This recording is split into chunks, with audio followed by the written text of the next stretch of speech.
So we move to the next very important topic, that is Gauss's theorem. So the question is, state and prove Gauss's theorem. So first the statement. Gauss's theorem states that the electric flux phi E through any closed surface is equal to 1 by epsilon naught times the net charge Q enclosed by the surface. So if we write it mathematically, it looks like this. Phi E is equal to, so E dA integration E dot dA, that is the flux. This flux is equal to Q by epsilon naught, means 1 by epsilon naught into Q. So 1 by epsilon naught times the net charge enclosed by the surface.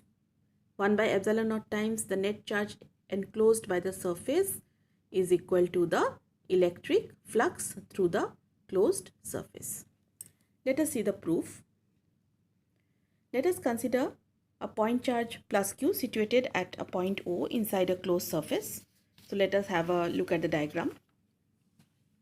This is our diagram. The plus Q is the point charge which is situated at the point O. We consider a small surface element dA on the surface A.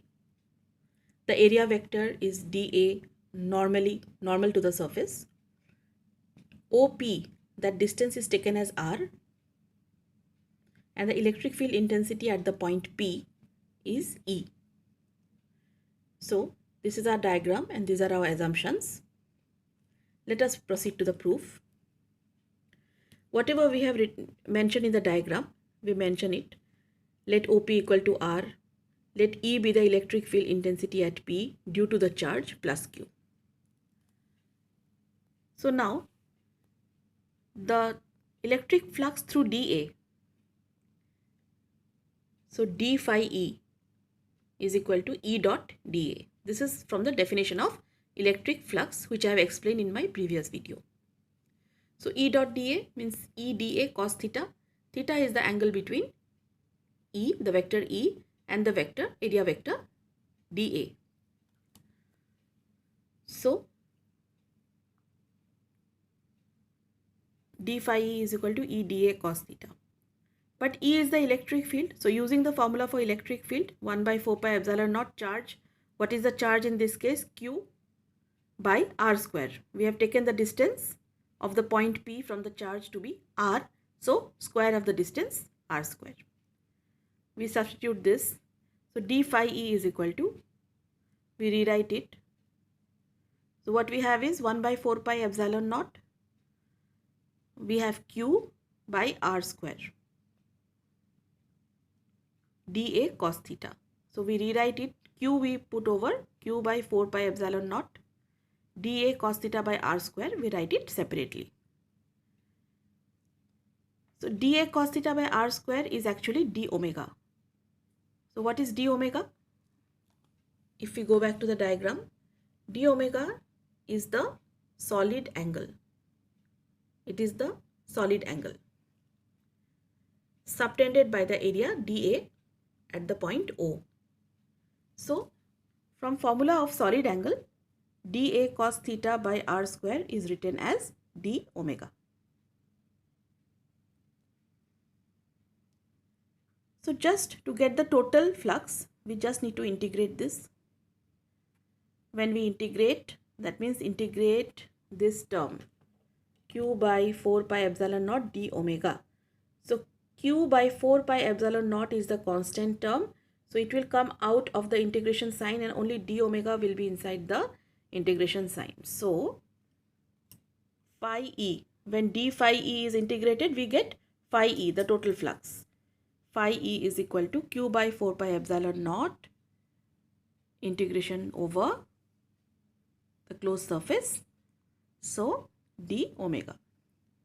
But we know that d omega, integration of d omega is 4 pi. That means the solid angle subtended by the entire surface A at the point O. So the entire surface A, if it subtends an angle, solid angle at the point O, that would be 4 pi. So if we integrate d omega, then the value is 4 pi.